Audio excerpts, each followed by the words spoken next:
So, these are the impacts of ICT in daily life.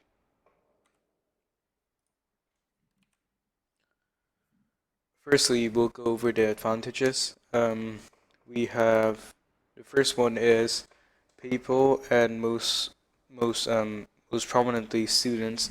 They can search for information and get education online on online wikis such as Wikipedia and also sites such as GCSE Bite Size. And people can also get people in general, not only students, can also get valuable information and learn more from the comfort of their house instead of having to go to a library or um, having to do it in school. You can just do it in your home.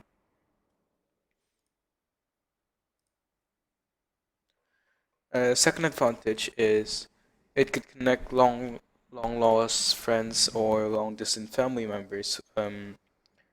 We all have family members that are far away or particularly not close to ourselves, and social media really helps us connect with them since we can, in the case of Facebook, we can see what they're doing, what they're updating their status with, and like whether they got married or whether they got engaged or anything. But helps you communicate better and keeps you updated with what's happening in their lives, and just generally brings you closer to your friends and family.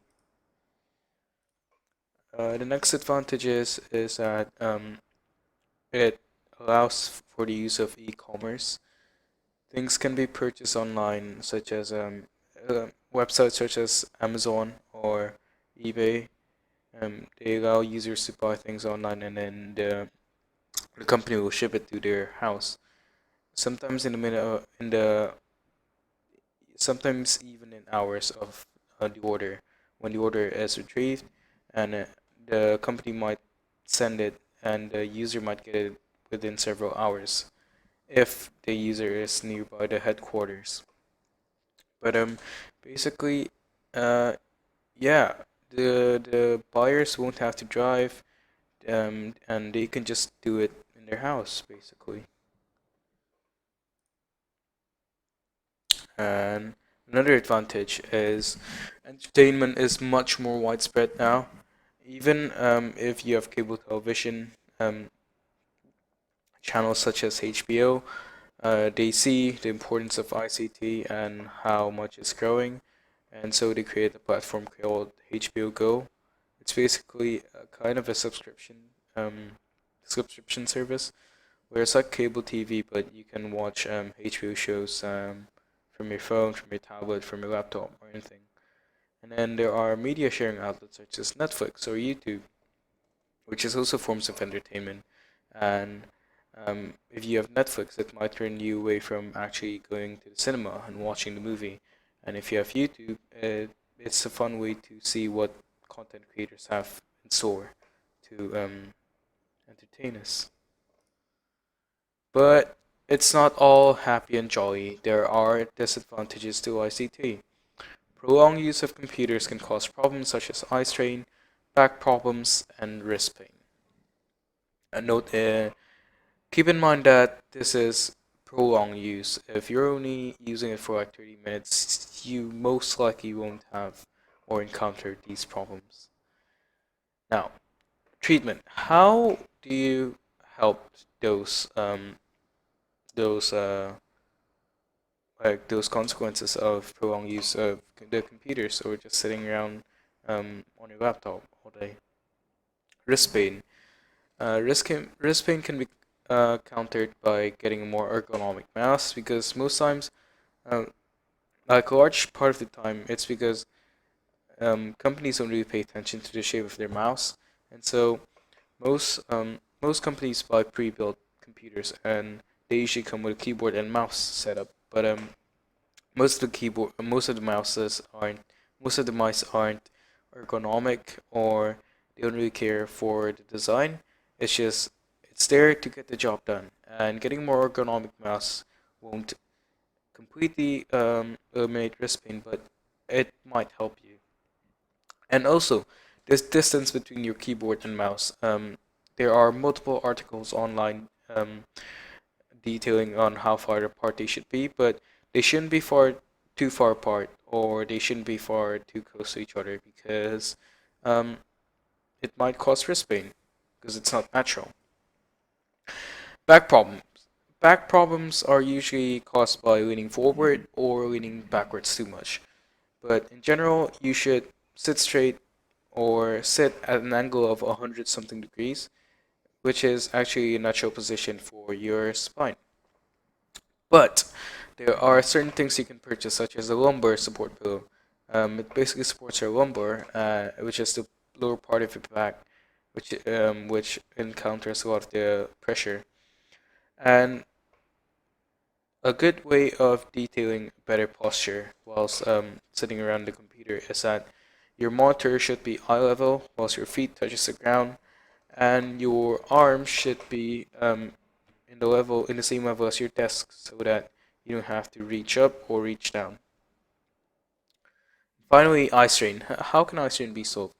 There's a popular theory. It's that you have to look at something 20 meters away for 20 seconds or something. That might work, but in general, you should take regular breaks from your computer. Um, Taking like a 2 minute break, just closing your eyes or relaxing, stretching around, will really reduce the consequences of eye strain and might eliminate it completely. But if you have a higher end monitor or a relatively new monitor, you can reduce the amount of blue light um, shown by your monitor because the blue light is basically a lot more cold and it's a lot more harsh or intense to your eye than the lighter, warmer colors. Disadvantages of reduced physical activity. Um, there are like as more workstations and workplaces incorporate PCs and ICT into their work life, more and more people are just spending their day sitting around. And when they go home from work, they sit around again to watch YouTube or work or catch up with some friends.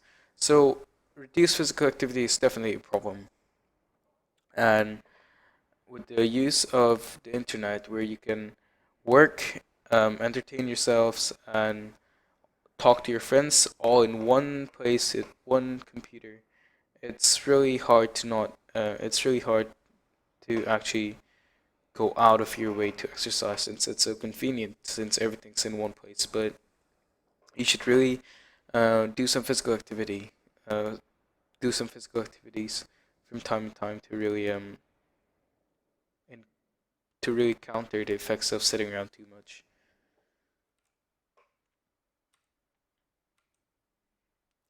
Another disadvantage is reduced social interaction. With the existence of social networking sites, people are less reliant on each other, and people in general are um, less dependent on verbal communication, as you can talk with people through text messages or messaging apps in general. Now, um, if done in an absurdly amount of time, and I say absurd because it doesn't really happen too often, but it can actually promote social anxiety as you're too used to with people uh, talking online or non-verbal communication where you can't see the person. You're not used to eye contact, but really the prolonged use of this social networking sites without actually having verbal communication in between sessions can be pretty harmful. And another disadvantage is that families will feel more distant. Nowadays, a lot of their kids are using technology such as iPads or even phones. And with the father working and constantly checking for emails and the mother um, looking at their TV shows whilst the children do their homework, it can really make a family feel like they're further apart from each other as they are less reliant on each other. Students and kids which used to have their parents as support if they don't know homework, now they can just look at it in the web and can really damage a family, or yeah, it basically makes the families spend less time together. And that's all. Thanks for watching.